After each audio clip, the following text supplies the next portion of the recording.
Hola, ¿qué tal? Esta es una nueva videoclase para el segundo año de la Escuela de Psicología Social. Yo soy el profesor Sebastián Nicoletti y lo que vamos a ver hoy tiene una continuidad con contenidos que ustedes ya han visto en primer año y que tienen que ver con psicoanálisis. Es decir, ustedes recuerden que habían visto en su oportunidad una introducción al psicoanálisis y luego una introducción a la vida y obra de Sigmund Freud. Bueno, la clase de hoy tiene que ver con una continuidad directa de esos temas. Se trata de psicoanálisis, segunda parte, que, como les digo, les va a tal vez ser necesario recordar algunas de las cosas vistas en aquellos teóricos. En principio, esta clase lo que viene al tema central que viene a tratar es, digamos, esta continuidad que nosotros podemos encontrar subyacente dentro del propio psicoanálisis, que puede derivarnos del propio psicoanálisis a una psicología social.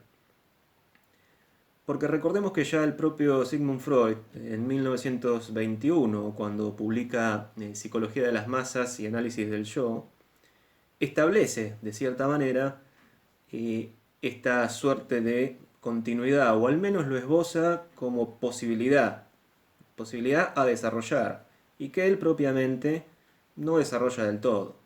Si bien hacia el final de su vida él se dedica a realizar algunas investigaciones y publica algunos escritos de carácter antropológico donde de alguna manera eh, digamos los postulados del psicoanálisis propiamente dichos los pone en elaboración junto con una concepción antropológica que él tiene muy específica y que se ve en títulos como por ejemplo uno de los que vamos a tratar de ver hoy, que es Tótem y Tabú, etcétera.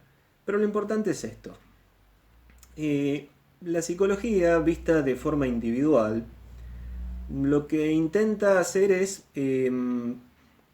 investigar o digamos cómo el individuo, el sujeto, a través de los mecanismos que describe el propio psicoanálisis, trata de alcanzar su propia satisfacción a través de sus instintos. Es decir, la descripción de estos procesos, cómo los realiza. Eh, para esto, nosotros tenemos que entender qué es lo que esboza el propio Freud en este escrito que yo les digo, que es Psicología de las masas y análisis del yo. Lo que él trata de dar a entender es que si bien el individuo, dentro del análisis del propio sujeto, puede ser tomado, o muchas veces es tomado como un individuo aislado, él nos va a recordar justamente que no podemos prescindir de todo lo que rodea al individuo y de todas las relaciones que el individuo puede establecer con sus semejantes. Es decir, hay en el fondo, en toda psicología, una psicología que es social. ¿Sí? Esto es lo que es importante comprender. Y algo que está, digamos, o se ve muy claramente, que subyace dentro del psicoanálisis freudiano, es una especie de lógica basada en los conflictos. Es decir, el propio Freud va a explicar la psiquis humana basándose en la hipótesis del conflicto. Va a explicar las pulsiones basándose en la hipótesis del conflicto. ¿Esto qué quiere decir? Que el ser humano siempre de manera interior, tanto como de manera exterior, es decir, desde su propia individualidad y de su propia interioridad, pasando hacia el mundo externo y su relación con los demás objetos, con la realidad, etc., va a estar siempre en permanentes situaciones que suponen o dejan ver detrás una serie de conflictos. Los conflictos que él va a mencionar y que son los que vamos a ver hoy, comienza en un primer momento con los fenómenos psíquicos y el conflicto que subyace a estos fenómenos psíquicos.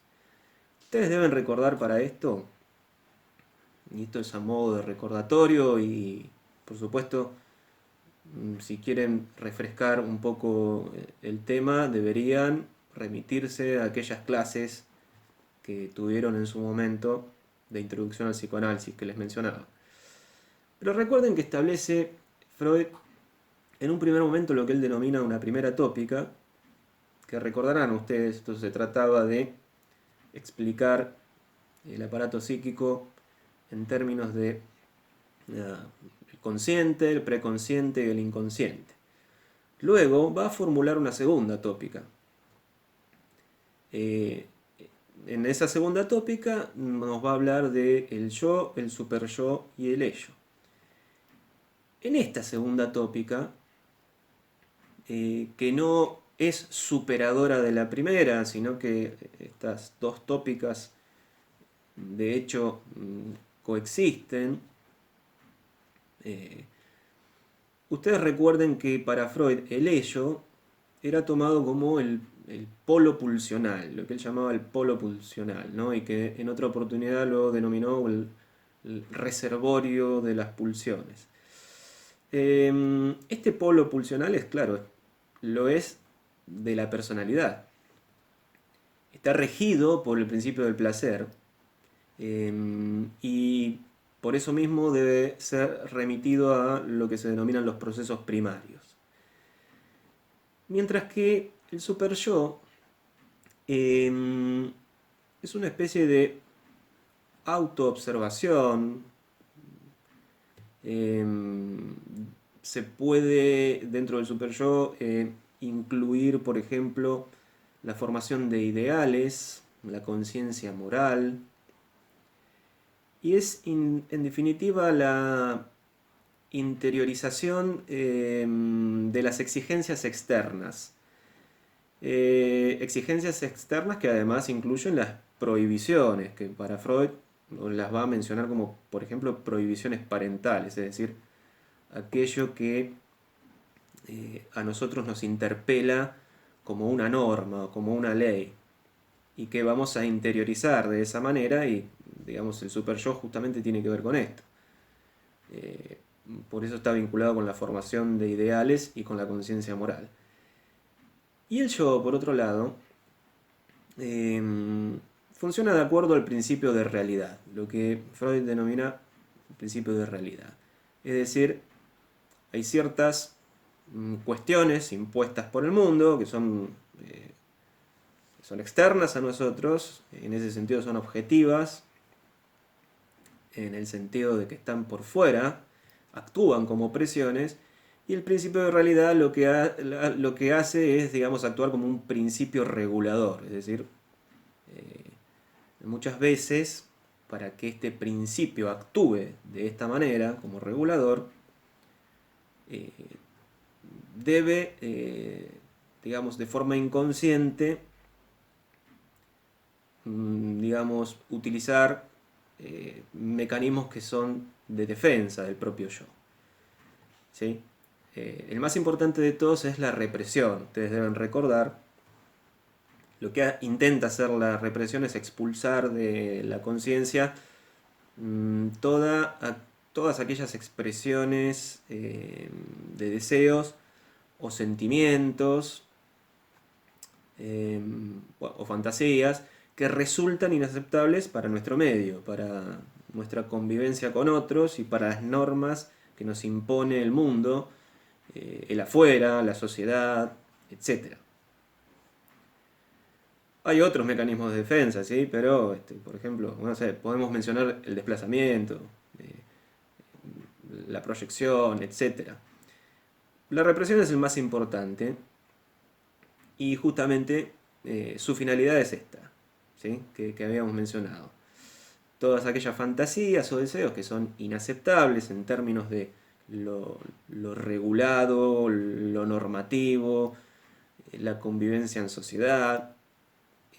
Lo que hace la represión es poner una especie de barrera o expulsar de la conciencia, es decir, someter esos deseos y fantasías al inconsciente para que podamos justamente de alguna manera tener una vida que esté dentro de las normas, adaptada a ese principio regulador de aquellas condiciones que habíamos mencionado que eran impuestas. No se olviden nunca ustedes que todo esto está lleno de presiones, ¿sí? Son presiones en última instancia sociales o culturales, pero que están ahí.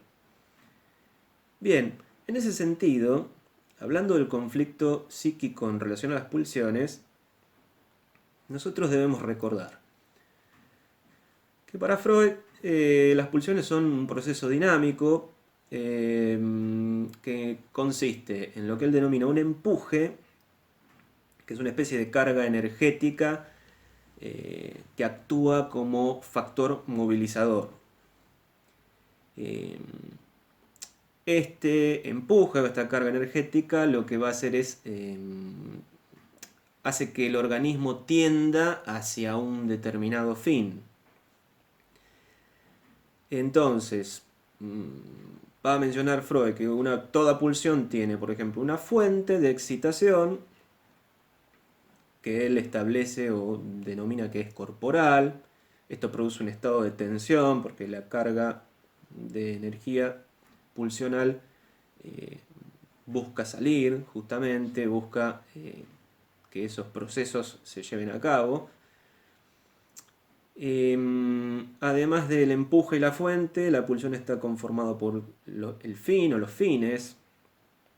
Ese fin está abocado a suprimir ese estado de tensión inicial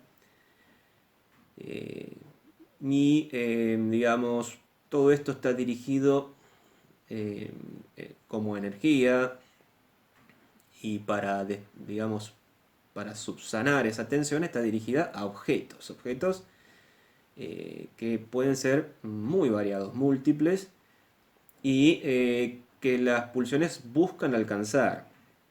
Lo que subyace en el fondo de esto es el principio del placer, justamente. Ahora, cuando Freud nos habla de las pulsiones, él va a establecer de entrada una serie de supuestos teóricos que equivalen a una especie, a una suerte de dualismo. Ese dualismo viene dado en que él, cuando explica las pulsiones, recurre justamente a una explicación que lo deriva él en un dualismo, porque ciertamente es así. El primer modelo de explicación que va a decir Freud, va a decir que hay pulsiones, que son por un lado pulsiones del yo, y que tienen como finalidad la autoconservación del sujeto, la autoconservación del hombre, y que él va a relacionar, por supuesto, con la alimentación como ejemplo característico. Y hay otras series de pulsiones que él va a denominar que son sexuales. Entonces, ese es el primer dualismo. Pulsiones del yo, que son de conservación, y pulsiones sexuales. ¿De qué energía se nutren las pulsiones sexuales? Bueno, en un principio van a estar apoyadas esas pulsiones sexuales en las pulsiones del yo. Este es el primer dualismo que establece Freud para explicar las pulsiones. Luego, en 1920, más allá del principio del placer, va a establecer un segundo dualismo en el que el conflicto pulsional, que es del que estamos hablando, va a estar ahora signado por aquellas pulsiones que él denomina de vida y pulsiones de muerte. Recuerden ustedes, recurre él a estas figuras mitológicas para explicarlo, Eros y Tánatos, ¿sí? Pulsiones de vida, pulsiones de muerte. Hay ahí un conflicto digamos, una contradicción, si ustedes quieren, en el sentido de que las pulsiones de vida justamente van a, digamos, van a estar siempre sus fines, sus objetos, signados por aquello que nos permite justamente, ya sea a modo de conservación o a modo de búsqueda de aquellas fantasías y deseos y necesidades que las propias pulsiones nos van a derivar, pero siempre está en un ámbito que tiene que ver con lo positivo en relación a la subsistencia. Es decir, buscamos el placer porque tenemos inconscientemente una huella de aquello que nos ha resultado placentero. Y, por supuesto, esto deriva en la idea de que hay un mantenimiento del organismo en aras a que ese organismo subsista. Por el otro lado, las pulsiones de muerte, inconscientemente, lo que buscan es lo contrario. Es el cese definitivo del organismo, y por eso están dirigidas mayormente estas pulsiones de muerte a, a finalidades u objetos por los cuales se vehiculiza y se moviliza esta energía, que van a tender a lo contrario. Es decir, ahí hay una clara oposición, hay un conflicto tremendo, ¿no?, entre pulsiones de vida y muerte, que subyace en todo nuestro quehacer y en todas las vicisitudes de nuestra vida, de nuestra biografía. Siempre está ahí. Bien, un tercer conflicto dentro de este conflicto pulsional también coincide con un tercer momento en que Freud va a explicar el conflicto de las instancias, entre las instancias defensivas y las instancias represivas. Este conflicto tiene mucho que ver con la segunda tópica, que por eso se las recordaba, están íntimamente ligados. ¿Por qué? Porque en la segunda tópica Freud va a concebir al ello como este reservorio pulsional. Reservorio pulsional que además va a actuar como una especie de fuente común que incluya todos los demás tipos de pulsiones. Es decir, pareciera que en este momento, cuando él enuncia este conflicto entre las instancias defensivas y represivas, pareciera que va a prescindir del conflicto pulsional anterior, en su anterior explicación. Pero, sin embargo, vemos que sigue habiendo, por un lado, una dualidad, y por otro lado, subyace siempre el conflicto. Defensa, represión, digamos, forman parte en términos generales, forman parte de esos mecanismos defensivos que habíamos dicho antes, pero ahora, digamos, la manera que tiene Freud de explicarlo es recurriendo a esta segunda tópica, donde él va a manifestar que podemos organizarla como esta tríada, ¿no? Yo, superyo, ello. Bien, además de estos conflictos pulsionales,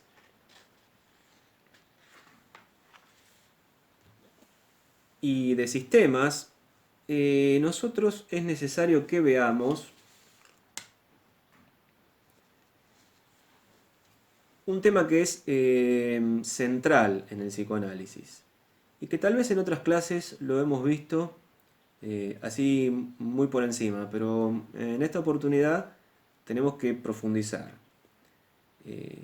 que es el complejo de Edipo. Para poder empezar a explicar el complejo de Edipo, yo les diría que traten de recordar lo que lo que Freud trata de explicar cuando habla de el desarrollo psicobiológico y el desarrollo sexual del niño.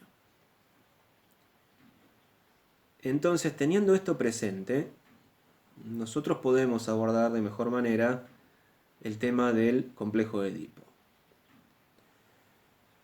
Recuerden ustedes que Freud va a desarrollar estas ideas en 3 ensayos de teoría sexual.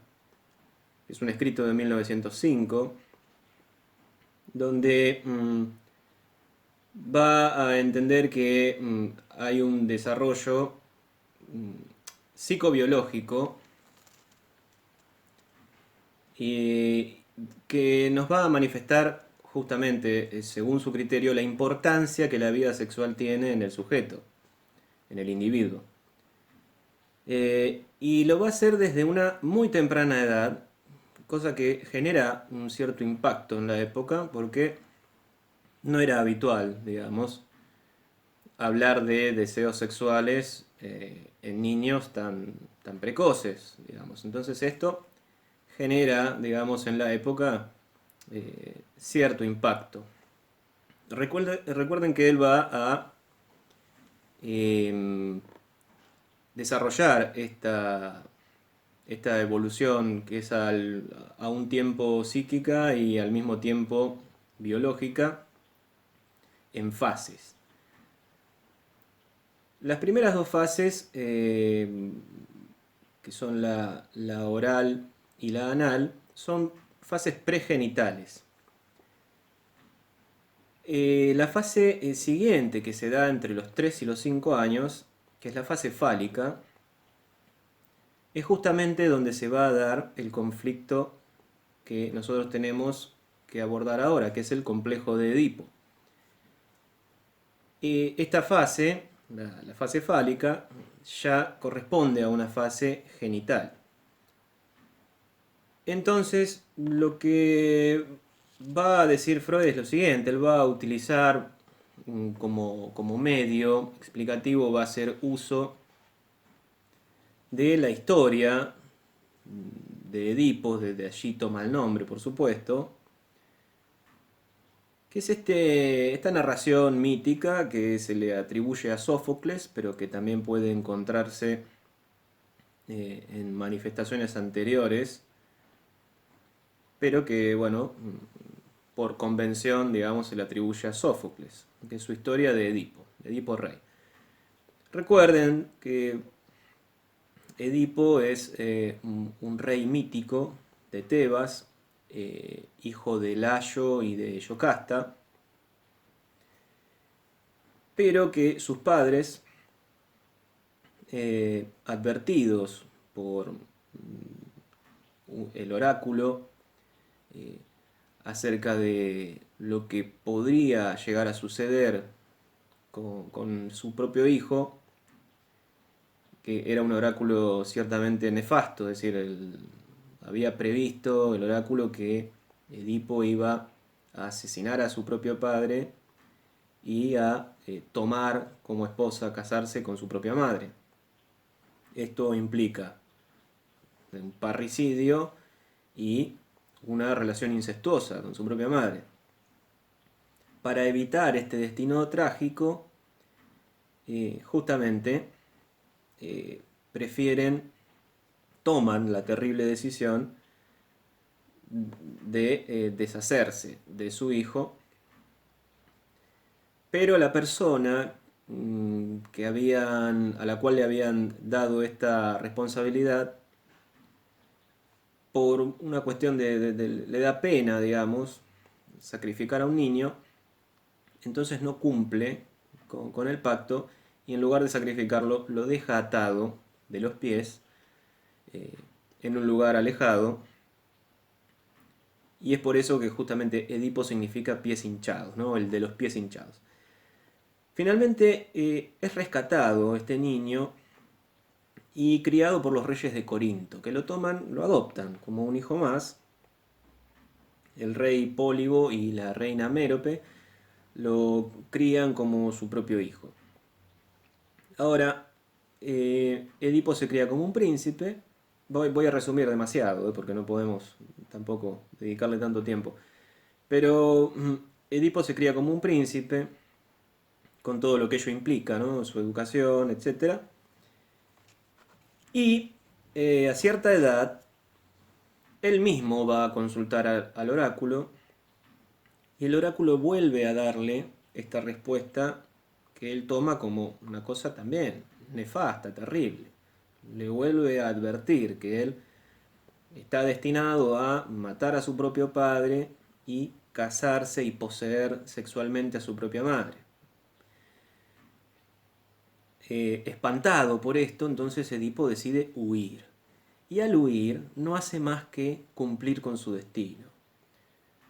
Porque vuelve a la ciudad de donde es oriundo sin saberlo, y en un cruce de caminos yendo hacia la ciudad se cruza con un séquito real, que él no lo sabe, no conoce quiénes son esas personas. Tienen una discusión y pelea contra esta gente, matando a su propio padre que estaba presente allí, matando al propio Layo, su padre, sin saber que este era su padre. Es decir, cumple la primera parte vaticinada por el oráculo. Esto lo que suscita es que el reino de Tebas queda, digamos, momentáneamente sin rey, es decir, Yocasta queda viuda, y eh, digamos, se pone una normativa que era la siguiente, es decir, se convertiría en rey aquel que lograra vencer a la Esfinge. La Esfinge era una especie de ser mitológico que asediaba la ciudad y mantenía en vilo a toda la población, y estaban buscando, claro, un campeón, digamos, que logre vencerlo. Aquel que lo haga iba a ser recompensado con el propio rey, ¿no? Y con la mano de Yocasta. Bueno, este aquí que el propio Edipo eh, logra vencer a la Esfinge eh, a través de, digamos, eh, la resolución de un enigma. Esa resolución era la siguiente, es decir, preguntado Edipo acerca de cuál es el animal que primero anda en cuatro patas, luego anda en dos patas y luego hacia el final de su vida anda en tres patas, él responde que ese ser es el hombre, es decir, que primero gatea, luego camina con sus dos piernas y en su senectud, en su vejez, se apoya y se asiste con un bastón. Resolviendo el enigma, venciendo a la Esfinge, se hace acreedor Edipo del propio reino y toma como esposa a Yocasta. Con ella tiene hijos y reina. Entonces, de esta manera termina por cumplir aquel vaticinio del oráculo, es decir, comete parricidio, había matado a su padre, comete incesto, se había unido carnalmente a su madre, sin saberlo, por supuesto. Pero ¿qué pasa? En determinado momento, eh, digamos, él tiene la sospecha de que algo raro sucede y digamos, se entera que el personaje principal de ese vaticinio era él mismo y era en relación al reino de Tebas, y que él, huyendo de Corinto, no había hecho más que cumplir con su destino. Cuando él se hace consciente de lo que había sucedido, entonces eh, se automutila y se quita los ojos. Bien, lo que toma Freud de esta tragedia, de este relato mítico, es lo que subyace en el fondo. Es decir, porque él va a denominar a su complejo como complejo de Edipo justamente por esto. Porque él va a decir que en un determinado momento el niño eh, de una forma muy compleja va a desarrollar un conjunto organizado de deseos, tanto amorosos como hostiles, hacia sus padres. La ambivalencia está siempre presente, son tanto hostiles como amorosos este conjunto de deseos. Es decir, por un lado, desea de forma inconsciente la muerte de la figura paterna, que justamente es de su mismo sexo, y por otro lado, la parte amorosa es que desea sexualmente a la figura parental del sexo opuesto, es decir, a su madre. En esta configuración, que debe remitirse siempre a deseos sexuales, es en la que se sostiene el complejo de Edipo. Que ya les digo, de fondo lo que está es estos deseos inconscientes, por un lado, de cometer parricidio y por otro lado, de cometer incesto. Ahora, lo que intenta explicar Freud es que esto se da en la fase genital, fálica, y lo que impresionó en su época, y de alguna manera puede seguir impresionando, es que él lo sitúe entre los 3 y los 5 años de vida. Pero hay que entender que para Freud el complejo de Edipo es, en primer lugar, es universal, es decir, nos sucede a todos. De alguna manera, todos los seres humanos estamos atravesados por el Edipo. Y además para él cumple funciones estructurales en cuanto a la personalidad y en cuanto a la orientación del deseo sexual. Es decir, que cumple una función estructurante de la psiquis muy relevante. Y está íntimamente ligado con el desarrollo sexual y psicobiológico. Porque justamente es una función estructurante de la personalidad y al mismo tiempo orientadora del deseo sexual. Recuerden ustedes que la fase fálica, luego de la supuesta resolución del complejo de Edipo, digo supuesta porque es muy complejo y va a decir Freud que hay una forma positiva de superación del Edipo y una forma negativa.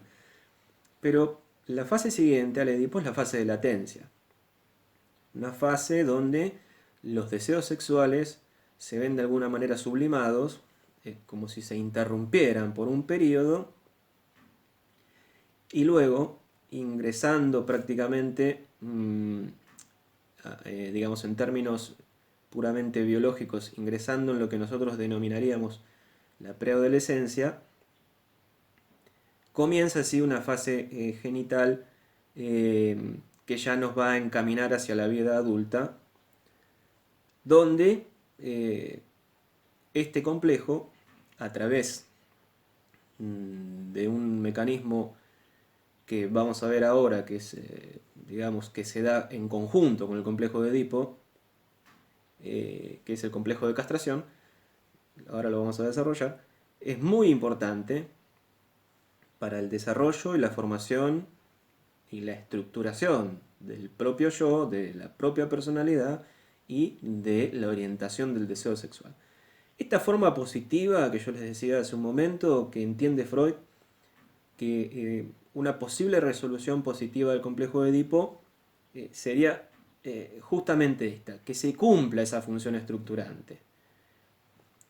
Y poder superarla entonces, digamos, estructuraría el aparato psíquico de tal manera que el deseo y la prohibición, que es acá donde está el conflicto, el deseo y la prohibición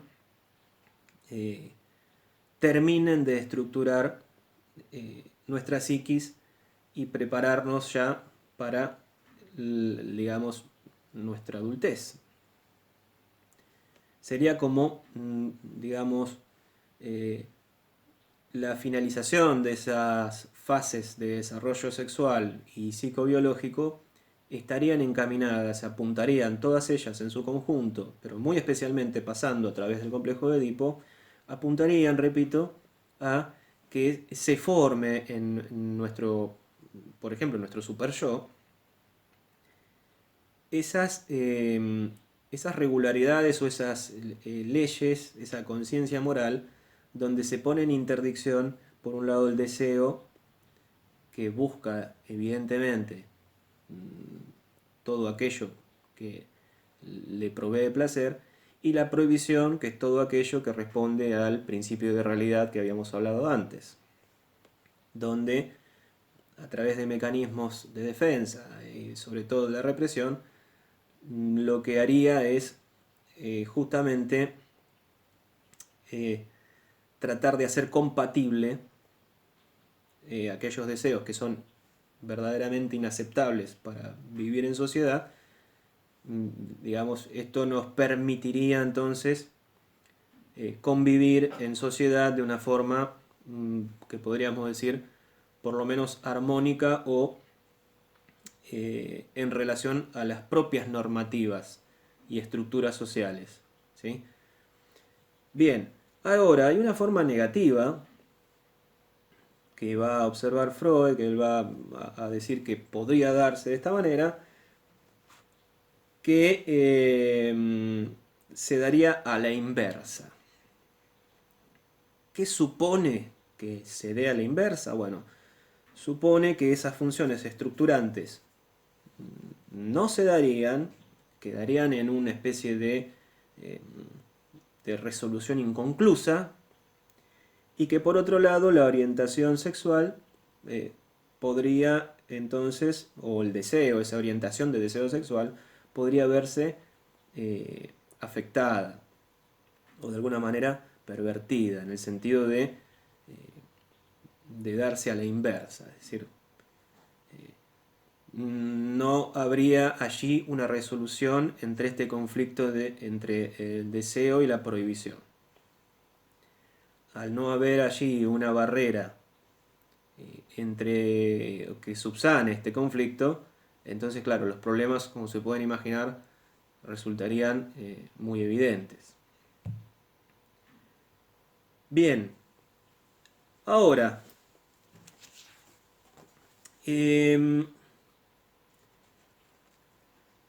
prácticamente al mismo tiempo en que se da el complejo de Edipo, va a surgir de forma inconsciente e imaginaria una fantasía, que es la fantasía de castración, que es muy importante que se dé porque forma parte sustancial del mismo complejo de Edipo y se da de forma paralela en esa misma fase, en ese mismo momento. La fantasía de castración es una especie de protofantasía que viene a resolver o viene a surgir como respuesta a un enigma que a muy temprana edad, digamos, nos interpela a todos, que es la diferencia anatómica de los sexos. Para resumir, se basa en la presencia o ausencia de pene. El niño, frente a la figura, a esa imago paterna que representa la ley, que representa digamos, el límite, va a temer a la castración. Es decir, tiene pene, pero claro, va a temer el perderlo.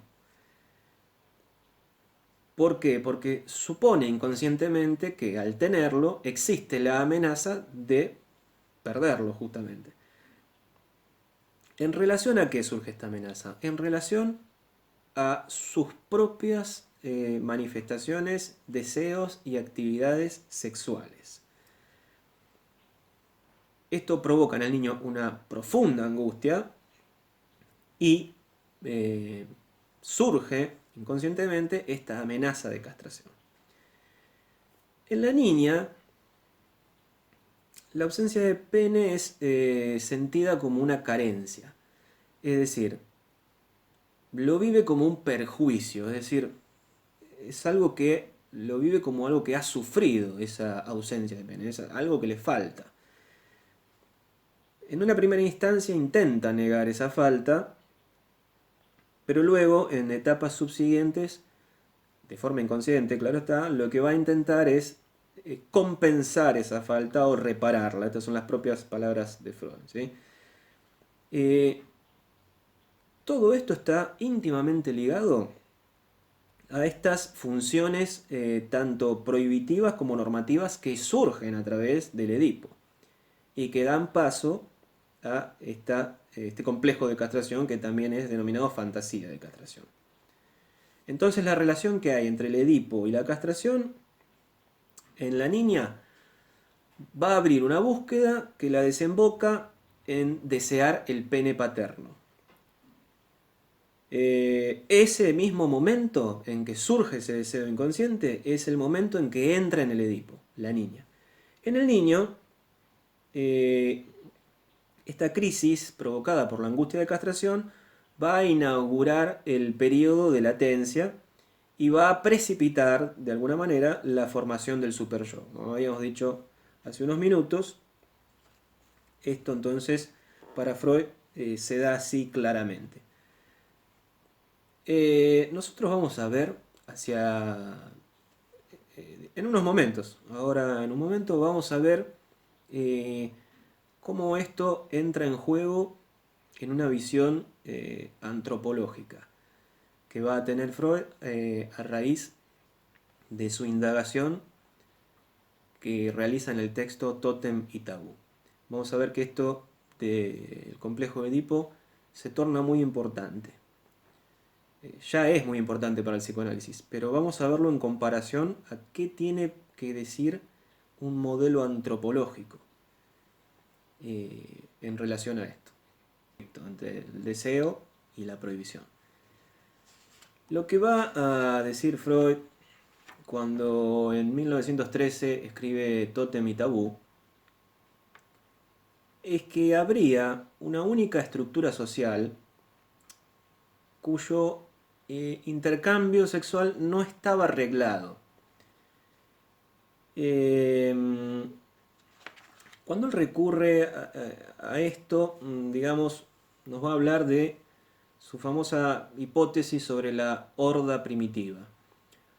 Horda primitiva que es, como les digo, un recurso antropológico que utiliza Freud porque, basándose en trabajos de grandes antropólogos de la época, de los cuales toma muchísimas cosas, él va a, de alguna manera, a suponer de forma hipotética que hubo un momento primordial, muy anterior, muy pretérito, donde no había surgido todavía una prohibición del incesto. Es decir, donde habría una sociedad, esta horda primitiva, donde el incesto no estaba arreglado de manera prohibitiva y no suponía justamente ningún tipo de tabú. Él recurre a esto entonces para explicar que en esta hipótesis de la horda primitiva es donde habría un padre que actuaba las veces como una especie de macho alfa, violento, celoso, sumamente autoritario, que se reservaba para sí el derecho a tener relaciones sexuales con todas las mujeres del grupo, del clan, ¿sí? Nos habla en términos de clan porque es un tipo de agrupación muy antigua, muy pretérita. ¿Qué pasaba con los varones? Digamos, los hermanos varones, frutos de esas relaciones incestuosas entre múltiples madres y hermanas que cohabitaban con este padre eh, violento, celoso, autoritario, etcétera. Que a medida que iban creciendo, el padre, que era la ley máxima y era aquello a lo cual no podían acceder el resto de los varones del clan, una vez llegados a una edad adulta, lo que hacía el padre era expulsarlos del clan. ¿Expulsarlos para qué? Para de esa manera sacarse de encima la posibilidad de que alguno de ellos intente de alguna manera sustituirlo o quitarle su lugar. Su lugar, obviamente, visto desde el punto de vista de esta hipótesis de la horda primitiva, un lugar de privilegio, donde tenía acceso carnal con todas las mujeres, todas las hembras del clan, sin ningún tipo de prohibición, ni tabú, ni nada que se le parezca. Ahora, lo que viene a decir esta hipótesis es que en determinado momento esos varones expulsados, que en definitiva son todos hermanos, porque pasan a constituir una especie de horda fraterna, porque son frutos de la endogamia, entonces por lo tanto todos tienen algún parentesco como hermanos, se organizan, se reúnen, se juntan con la expresa voluntad de deshacerse de ese padre terrorífico. ¿De qué manera? Aniquilándolo, matándolo. Entonces vemos que dentro de esta hipótesis lo que está subyacente es, como en el complejo de Edipo, un parricidio. Un parricidio que les daría a esta horda fraterna, es decir, a estos hermanos varones que habían sido expulsados, al organizarse y al pergeñar el parricidio, lo que les daría a ellos es la posibilidad de ocupar su lugar. Esto es, tener para sí a las mujeres del clan y por supuesto tener acceso carnal con ellas. Es decir, por un lado el parricidio y por otro lado el incesto. Vemos que se repite esto. Como para Freud, el complejo de Edipo es de carácter universal, es decir, está ahí subyacente y forma parte de nuestras fases de desarrollo sexual y psicobiológico.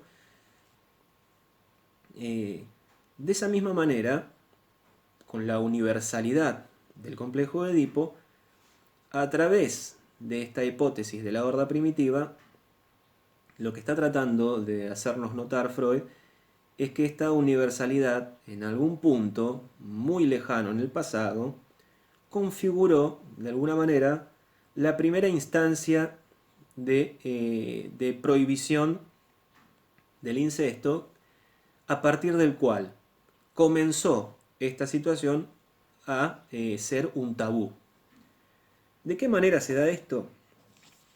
Bien, va a decir Freud que en algún punto el incesto, que en esta hipótesis de la horda primitiva era moneda corriente, pero en algún momento este incesto va a suponer a nivel inconsciente una especie de horror para los propios sujetos.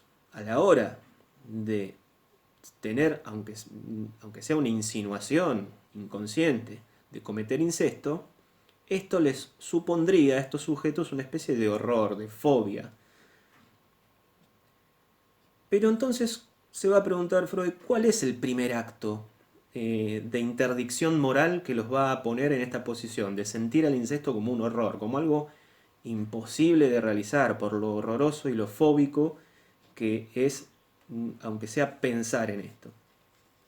El incesto, como habíamos dicho, en esta hipótesis de la horda primitiva, supone, por un lado, el asesinato del padre, para justamente cumplir con este deseo prohibido de acceder carnalmente a las mujeres y acostarse con su propia madre, con su propia hermana, etc. Que esto es de fondo lo que se repite en el Edipo, ¿sí?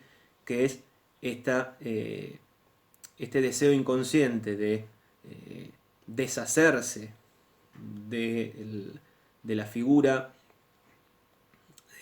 del propio sexo para tener acceso sexual, carnal, con la figura del sexo opuesto. Ahora va a decir Freud que en un momento determinado, cuando estos hermanos, esta especie de horda fraterna organizada, finalmente matan al padre, logran cometer el parricidio, como él supone que esta horda es tan primitiva, tan pretérita, que respondería dentro de su desarrollo de las fases sexuales a una especie de fase oral. Por lo tanto, este clan, esta horda, estaría siempre dentro de la órbita de esa fase oral y por lo tanto estos individuos, este grupo que forma esta horda serían caníbales. Entonces, los parricidas, los hermanos varones que logran finalmente asesinar al padre, como acto ceremonial, luego de matarlo, se lo devoran, se lo comen. ¿Por qué lo comen? Bueno, primero porque son caníbales, pero segundo y más importante, a nivel simbólico, creen ellos, suponen que al devorarse al padre, de alguna manera, están internalizando ese poder o esa imagen fuerte, de esa imago paterna poderosa, fuerte, la están, digamos, al engullírselo, la están haciendo propia. Es decir, literalmente se están devorando al padre para convertirse en él, de alguna forma. Lo que va a decir Freud es que en algún punto, dentro de estas relaciones endogámicas, de este supuesto clan que respondería a la horda primitiva, surge con el tiempo una situación que pone a esta horda fraterna, luego de haber cometido ese acto inicial que les permitió cambiar su situación, va a haber una subsiguiente etapa donde se va a dar la culpa. La culpa relacionada, por supuesto, al asesinato del padre y al acceso carnal con la madre o hermanas del propio clan. Esta culpa sería la que subyace, la que está como sustrato para que surja este mecanismo inconsciente que los pone en esta situación de horror o fobia frente a la mera idea de cometer un acto de incesto. Ahora, esto lo relaciona Freud con las fobias que se dan en la niñez, porque va a encontrar que hay algunas características horrorosas que de forma inconsciente remiten a la imago paterna.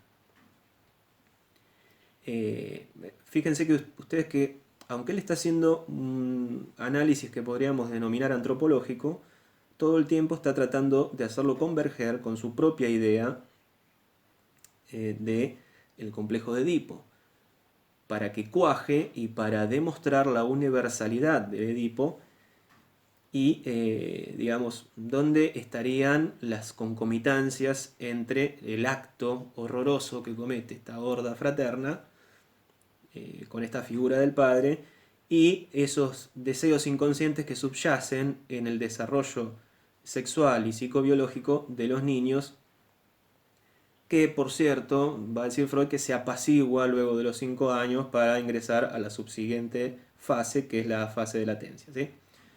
Bien, entonces después de este banquete canibalístico, donde los hermanos han matado al padre y se lo han devorado, porque asesinando al padre y comiéndolo, repito, realizan de alguna manera una especie de acto de identificación con él, va a surgir la culpa. La culpa entonces supondría la emergencia de esta sensación de horror y de fobia ligado al acto tan terrible que cometieron. Ahora, lo que sigue en la historia de esta horda primitiva es que para recordar justamente ese acto, para que ese acto quede de alguna manera instituido como una especie de hito histórico dentro del clan, y para que no vuelva a repetirse por el propio temor de que les suceda a ellos mismos, instituyen entonces un tótem en relación a la figura de ese padre que ha sido asesinado y devorado. Esta es la relación que establece Freud cuando nos habla de tótem y tabú, es decir, esta relación simbólica entre el tótem que representaría a ese padre terrible que fue asesinado por ellos mismos, les recordaría, tener el tótem ahí a mano y como símbolo del clan, les recordaría ese acto canibalístico que dio origen a su propio acceso, de los hermanos digo, a su propio acceso a todas todos esos privilegios que ellos creían anteriormente que tenía el padre. Bien, entonces ahí ese surgimiento de esa sensación de horror, porque va a repetir esto Freud muchas veces, que digamos la sensación inconsciente que surge, el estado anímico que implica el, el incesto y esta relación, digamos, parricida e incestuosa al mismo tiempo, lo que va a producir es en ese proceso de identificación una especie de surgimiento u organización psíquica en relación a ese super yo que habíamos hablado antes, que corresponde a las descripciones que hace Freud de su segunda tópica. Esta especie de super yo lo que viene a imponer de alguna manera es la constitución de una regla. La constitución de una regla que a partir de ese momento funcionaría como una especie de prohibición, de límite ante ciertas acciones que de ninguna manera podrían volver a cometerse. Es decir, de fondo subyace otra vez este conflicto entre deseo y prohibición. Deseo y prohibición que vuelven contrariamente, de forma conflictiva, a chocar entre sí, y que sería la formación de este primer tabú frente al incesto. Es lo que habría propiciado, según Freud, es lo que habría propiciado, esta es una indagación antropológica que hace Freud, yo les comento de paso, porque es algo que a mí me interesa mucho y que lo he estudiado en otros autores que incluso, bueno, critican a Freud por esto. Es una especie digamos, de cuento, ¿no? Porque él dice basarse, para pergeniar esta hipótesis de la horda primitiva, en ideas que habían estado ya presentes en Darwin, tratando de explicar la evolución de los grupos humanos, de la familia, etcétera, cómo se dio el pasaje de la endogamia a la exogamia.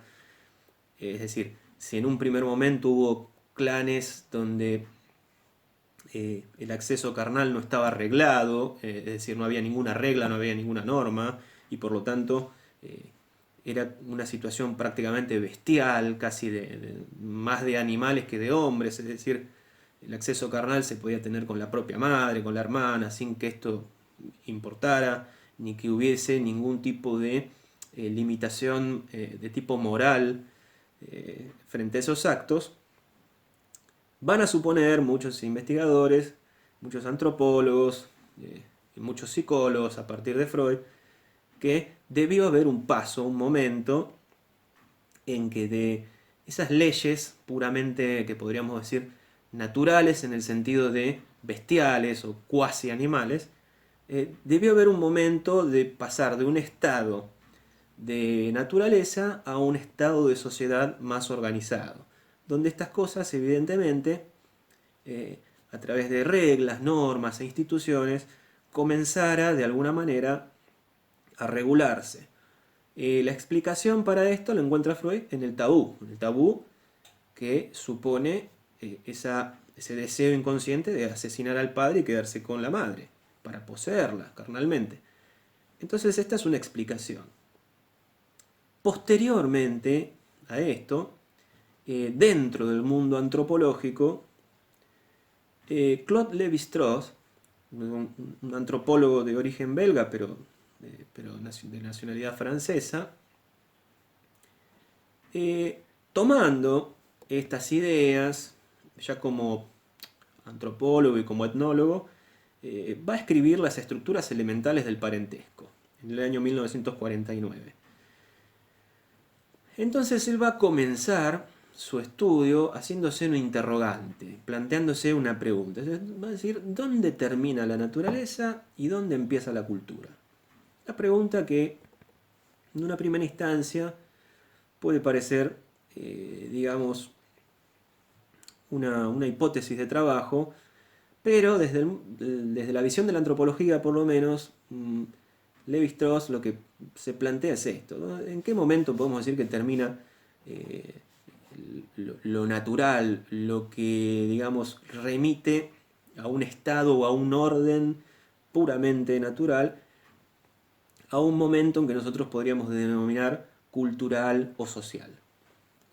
Él va a decir, bueno, en todo momento y en todo lugar donde aparezcan reglas, donde aparezcan normas, donde aparezcan instituidos a seguir que presionen al grupo, ahí estamos frente siempre a lo social y lo cultural. Cuando esto no se dio en tiempos pretéritos, estábamos frente a una disposición u orden natural. Entonces, él va a decir que todo aquello que es universal en el hombre corresponde a un orden de la naturaleza y se caracteriza por la espontaneidad, mientras que todo aquello que esté sujeto a normas pertenece a la cultura. Entonces es el momento que él encuentra como división entre naturaleza y cultura.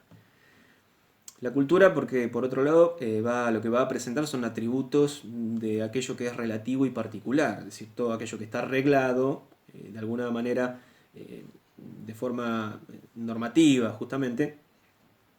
Y va a decir, la prohibición del incesto entonces es el conjunto complejo de creencias, de costumbres, de estipulaciones e instituciones que constituyen una regla. Es decir, que el incesto esté prohibido constituye una regla. Por lo tanto, si constituye una regla, es evidentemente una regla social. Pero ojo, va a decir Lévi-Strauss, porque posee al mismo tiempo esta regla, que nos remitiría a lo cultural y social, posee un carácter universal. Cuando Lévi-Strauss plantea el carácter universal de la regla de la prohibición del incesto, está pensando también en los escritos de Freud. Está pensando en el complejo de Edipo que había descrito Freud en su momento. Y está pensando que sus propias ideas como antropólogo pueden cuajar, pueden tener concomitancias con las ideas del psicoanálisis. No olvidemos nosotros que Lévi-Strauss es el padre del estructuralismo antropológico, ¿sí? Que la antropología estructural que plantea Strauss es, dentro de las ciencias sociales, es una forma de transpolación del estructuralismo lingüístico que había inaugurado a principios del siglo XX Ferdinand de Saussure. Y lo que hace es, el estructuralismo es, digamos, introducir la idea de estructura dentro de las ciencias sociales y muy precisamente dentro de las ciencias antropológicas. Ideas estas que tuvieron muchísimo impacto en los años 50 y 60 y que de alguna manera marcaron a la antropología de la época. Entonces, continuemos. La tesis principal de Lévi-Strauss entonces es que para que surjan, en el momento en que surgen reglas, estamos hablando de que hay ya características culturales. Por otro lado, él va a señalar que no hay grupo humano que no tenga como subproducto la cultura. Por lo tanto, remitirse a un momento, una fase anterior, donde podríamos decir que reinaba el orden natural, digamos, debería ser, si fuese de esa manera, una situación de universalidad y, utilizando términos del psicoanálisis, de inconsciente, es decir, muy asociadas a lo inconsciente y a lo universal. acá es cuando Levi-Strauss se da cuenta, dice,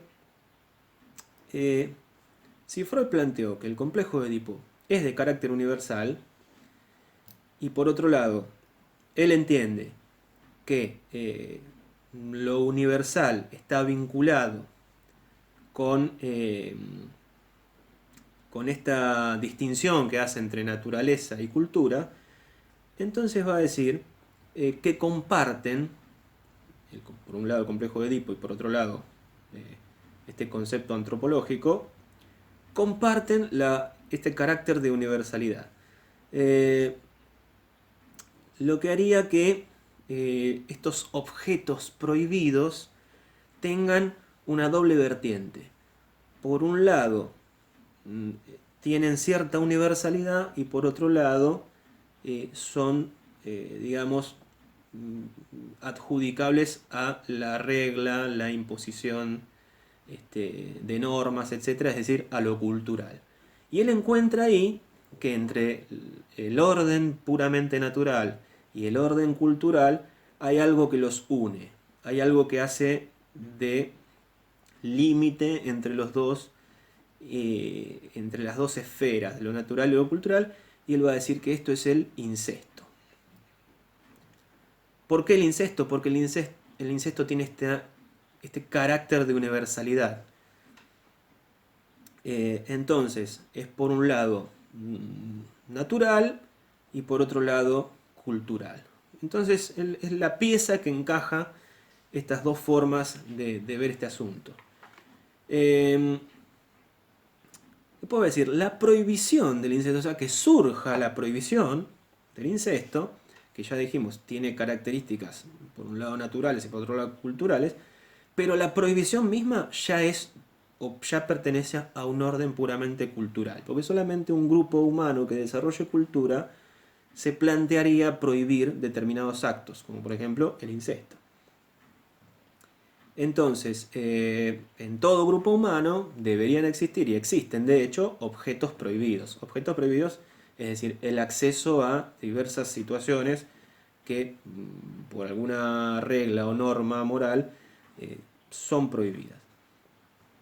Esto es interesante porque él está tomando de alguna manera este horror al incesto que había planteado Freud, lo está tomando como el momento en que surge la prohibición a nivel de regla que además configura cultura.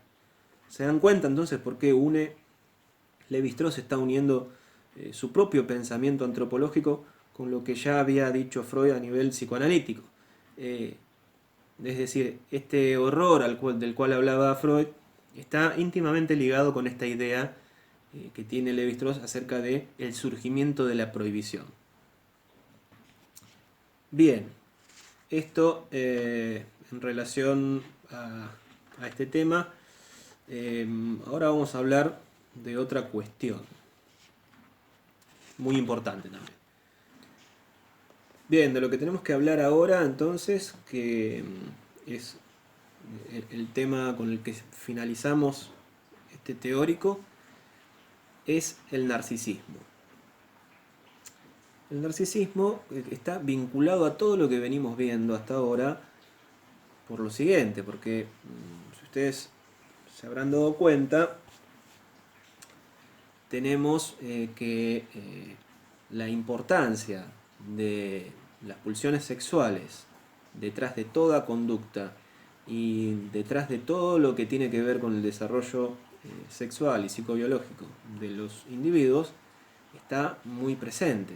Es decir, porque no olvidemos que para Freud hay una energía muy particular que tiene que ver con esto, que era lo que nosotros habíamos visto en la primer dualidad que él planteaba dentro del conflicto de las pulsiones. Esta energía es la libido. ¿Sí? Ustedes recuerden siempre que es una energía que postula Freud como sustrato de toda transformación de las pulsiones.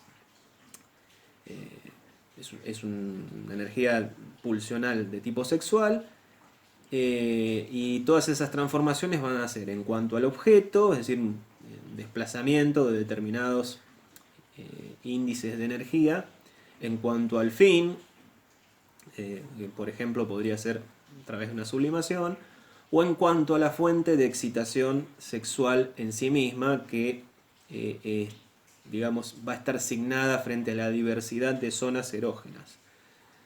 Pero es importante que ustedes tengan presente esto de las pulsiones libidinales o la energía sexual libidinal. El narcisismo dentro del ámbito psicológico, más precisamente psicoanalítico, no va a ser del todo una novedad. Es decir, ya había autores, por mencionar solamente algún antecedente, Havelock Ellis, por ejemplo, en 1892 va a hablar de narcisismo en sus escritos y lo va a definir más o menos como un comportamiento sexual tendiente al autoerotismo. Es decir, la obtención de satisfacción recurriendo al propio cuerpo. Donde no hay objeto exterior, porque es el propio cuerpo justamente el medio por el cual se obtiene esa propia satisfacción.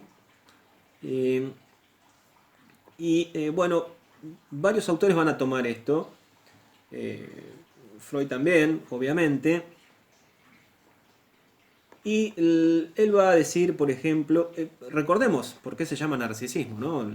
Esto es tomado del mito de Narciso, que ustedes pertenece al ámbito de la mitología griega y que ustedes pueden, pues sería ahora muy largo explicarlo, pero ustedes pueden remitirse a las Metamorfosis de Ovidio, libro tercero, donde él explica el mito de Narciso.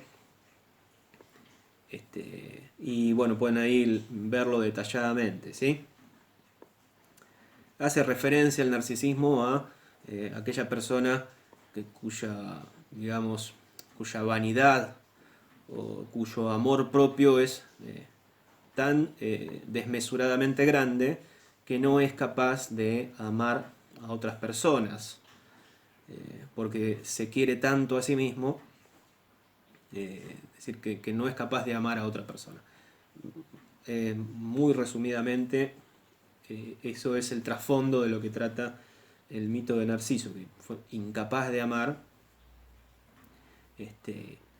terminó enamorándose de su propia imagen y, según como cuentan en el propio mito, muriendo, digamos, encantado por el reflejo de su propia imagen.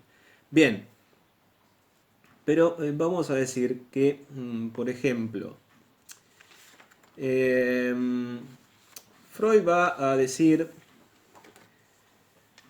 que él va a postular que el narcisismo es un proceso que se da en forma simultánea a la formación del yo.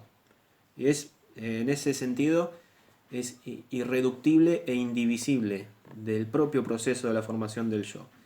Es un proceso además que se da por identificación. En el caso él va a denominar dos tipos de narcisismo: un narcisismo primario y un narcisismo secundario. El narcisismo primario va a darse en una etapa muy precoz, donde todas esas pulsiones de tipo libidinal, todas esas energías son catectizadas sobre sí mismo. Es decir, las primeras impresiones placenteras para el niño van a estar de alguna manera, por su propia experiencia, redirigidas siempre a sí mismo. Es decir, eso es en un estado muy precoz, ¿no? Cuando el niño, por ejemplo, nosotros sabemos que obtiene su nutrición a través del pecho de la madre, pero también el acto que se realiza en ese momento no es solamente un acto nutritivo, sino que incluye también el placer. El placer por saborear, por jugar con su boca en el pezón, por ejemplo. Todos estos actos placenteros en el narcisismo primario son redirigidos al propio sujeto, es decir, recae su libido sobre sí mismo. Por otro lado, hay un narcisismo secundario que es donde empieza a darse un equilibrio de estas energías libidinales justamente entre el yo y entre otros objetos. Esto es lo que procura dar algún tipo de equilibrio donde siempre hay un estado de regresión a esa estructura que pertenece al narcisismo primario, pero también al mismo tiempo, y esto es lo que justamente equilibra, hay una estructura permanente del sujeto en relación a su identificación ya no consigo mismo solamente a nivel del placer, sino también con otros. En resumidas cuentas, el narcisismo primario vendría a resumir un poco esa idea que dijimos hace un momento de autoerotismo, y el narcisismo secundario es un momento donde ya es de alguna manera posible la identificación de esos objetos placenteros en otros.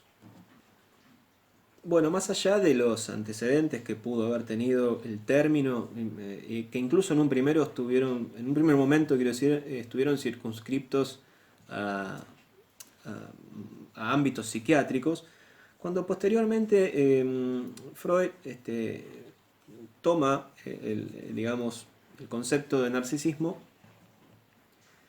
lo va a formalizar por primera vez en 1910 a través de un escrito que es Un recuerdo infantil de Leonardo da Vinci.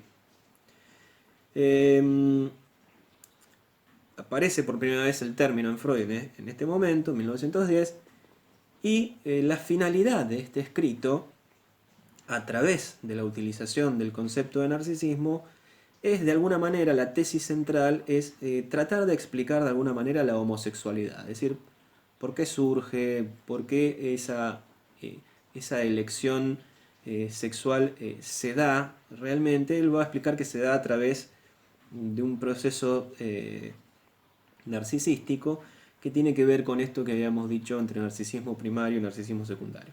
Va a decir Freud en líneas generales que el amor que el niño siente por su madre en un momento, en una determinada instancia, debe ser reprimido en algún momento del desarrollo, y a partir de dicho proceso represivo comienza a identificarse con ella misma. Es decir, recordemos que la primera fuente de elección de objeto está apuntalada justamente por estos primeros objetos sexuales con los cuales nosotros nos vinculamos en ese periodo de cuidados tan intensivo como es la relación entre madre e hijo. Es decir, cuando el bebé y la madre, digamos, las primeras experiencias de satisfacción que va a vivir el niño es en relación a ese otro objeto que es la madre. Entonces, son sus primeras experiencias de objetos sexuales, así lo llama Freud, que hacen de apuntalamiento a toda experiencia placentera posterior. Esto tiene una denominación dentro del psicoanálisis, una denominación técnica que es, este apuntalamiento es de tipo anaclítico. Bien, entonces, el niño se identifica con la madre y busca como objeto erótico a un sustituto de sí mismo, al cual podrá amar como su madre lo amó a él. ¿Sí? Esta es en primera instancia, en 1910, la idea que nos brinda Freud acerca del narcisismo. Ahora, en 1911 va a volver a, digamos, Freud a indagar acerca de esto, y es ahí cuando va a describir al narcisismo como un estadio intermedio entre el autoerotismo y el amor objetal. Es decir, por un lado, recuerden, autoerotismo es amor por mi propio cuerpo, deseo sexual o digamos, obtención de placer a través de mi propio cuerpo, y amor objetal ya sería con otra persona, con otro objeto en términos psicoanalíticos. Las pulsiones sexuales en esta etapa, este ya es un escrito de 1911, van a tomar por objeto amoroso no solo al propio cuerpo,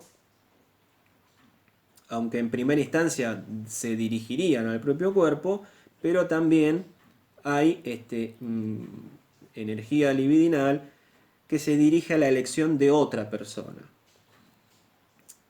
Bueno, esta etapa, va a decir Freud, digamos, la normalidad que habría detrás de esta etapa es que se hace indispensable, por un lado, pero nunca totalmente superable. Es decir, esa dualidad entre narcisismo primario y secundario, por lo menos hasta 1911, va a decir Freud que es, por un lado, una etapa de normalización donde se alcanza un cierto equilibrio, pero no es nunca del todo totalmente superable ese narcisismo primario que nos deriva al autoerotismo.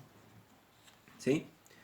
Entonces, la primera elección de objeto, va a concluir él, es de tipo, puede ser de tipo homosexual debido a la búsqueda de lo semejante.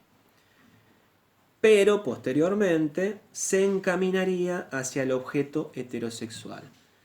¿Por qué va a decir que el objeto es homosexual? Porque claro, si yo redirijo todas mis pulsiones, toda mi energía libidinal a zonas erógenas de mi propio cuerpo, entonces yo estoy sintiéndome erotizado por mi propio cuerpo, mis propios genitales, es decir, mi propia sexualidad. Entonces, al no haber, digamos, dualidad entre los sexos, al no ser un sexo entre hombre, varón y mujer, por ejemplo, que sería una relación heterosexual, entonces si la primera experiencia es conmigo mismo, es por eso que él dice que el objeto de elección sería, el primer objeto de elección sería de tipo homosexual, porque obtengo placer de mí mismo. Y en etapas posteriores, esta misma experiencia de placer ya se redirige o se encaminaría a dirigirse hacia objetos heterosexuales, es decir, del sexo contrario. Bien, esto por un lado. Entonces, esto le va a servir a Freud también para, en su trabajo clínico, hacer estudios acerca de diversas enfermedades orgánicas que él le va a adjudicar a este propio narcisismo. Es decir, puede incluso producir enfermedades orgánicas.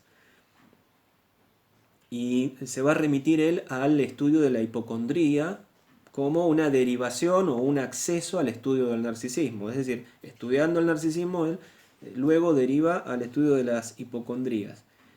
Y evidentemente esto lo va a llevar a un camino para estudiar la vida erótica de los sexos.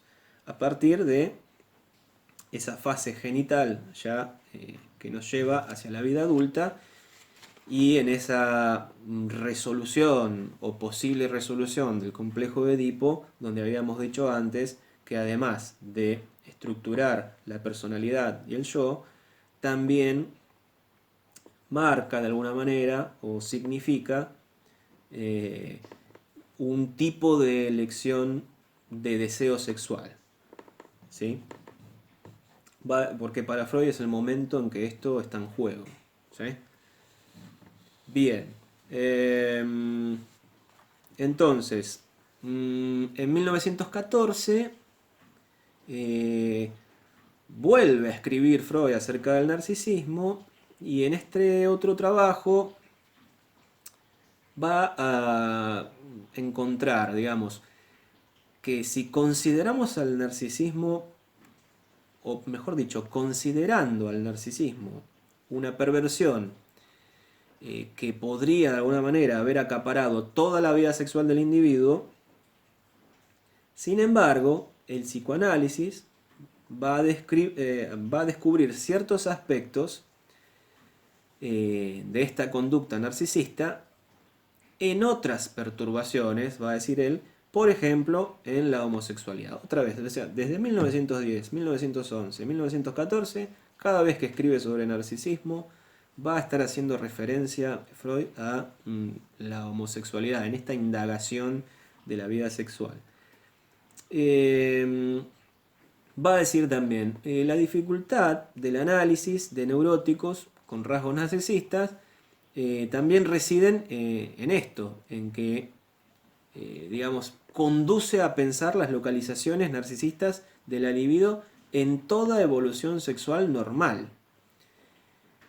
¿Qué quiere decir con esto? Que, digamos, el estudio del narcisismo no solamente tiene por qué derivar a conductas que él había llamado antes pervertidas, sino que también el análisis de estas cuestiones nos van a derivar a, digamos, la evolución sexual normal del individuo, ¿sí? Porque no se resume todo en homosexualidad u heterosexualidad. Entonces él se da cuenta ahí entonces que está muy relacionado esto no solo con las perversiones, que sería una forma patológica de un tipo de desarrollo de vida sexual. Esto lo señalo porque es el propio Freud que lo menciona así, sino como va a decir el complemento libidinoso de la pulsión de autoconservación. Recuerden ustedes que al principio, cuando habíamos hablado de esa primer dualidad que presenta Freud a la hora de explicar las pulsiones, habíamos dicho que él presentaba por un lado las pulsiones de autoconservación y las pulsiones de orden sexual, y que las de autoconservación en un momento determinado eran preeminentes porque, digamos, es esa energía libidinal que digamos, lo pone al sujeto o al individuo en función a subsistir, es decir, por ejemplo, a través de la consecución del alimento. Y él va a decir que en un primer momento las pulsiones sexuales utilizan de apoyatura a las pulsiones de conservación. Entonces acá es como que estamos uniendo esto que habíamos dicho al principio, al decir que todo estudio del narcisismo entonces se presenta ya no solo como perversión, es decir, no solo deriva en la elección de deseos sexuales de tipo homosexual, sino que también deben ser vistos como complemento libidinoso de toda pulsión de autoconservación. Zanja de alguna manera acá el tema con, con esta última cuestión. Bueno, bien. Entonces hemos visto varios temas, pasando desde los conflictos que plantea el psicoanálisis, entendiendo que toda relación entre psicoanálisis individual y psicología que el propio Freud denomina psicología social en ese momento, está siempre signada o centrada por distintos tipos de conflictos. Conflicto pulsional, conflictos de las instancias, un conflicto entre el complejo de Edipo y su resolución. Al hilo de esto entonces es que vimos justamente el tabú y el incesto, digamos, en aras de poder poner de alguna manera en forma práctica el concepto mismo de Edipo, de complejo de Edipo, en relación a una teoría antropológica para ver las concomitancias que puede haber entre dos disciplinas que en el fondo están hablando casi de lo mismo y se realimentan además, porque Freud leyó a muchos antropólogos de su época, James Frazer por ejemplo y muchos otros, y luego Lévi-Strauss lo lee a Freud y es así como llega también a sus postulados, algunos de ellos por lo menos. Y cerramos entonces con este tema del narcisismo, que es muy importante siempre teniendo en cuenta lo que habíamos hablado antes de las pulsiones y precisando aún más la pulsión sexual o libidinal, es decir, la energía libidinosa. Bien, esto es todo entonces. Espero que puedan leer el texto detenidamente y poder sacar mucho más en forma que a ustedes les resulte más interesante, por ahí ir puntualizando en algo, investigando, profundizando en algún tema, porque siempre a nivel subjetivo siempre hay algo que nos interesa más y en ese orden es que podemos ir profundizando. Bien, entonces, bueno, los saludo, espero que estén bien y nos vemos en la próxima videoclase. Chao y muchas gracias.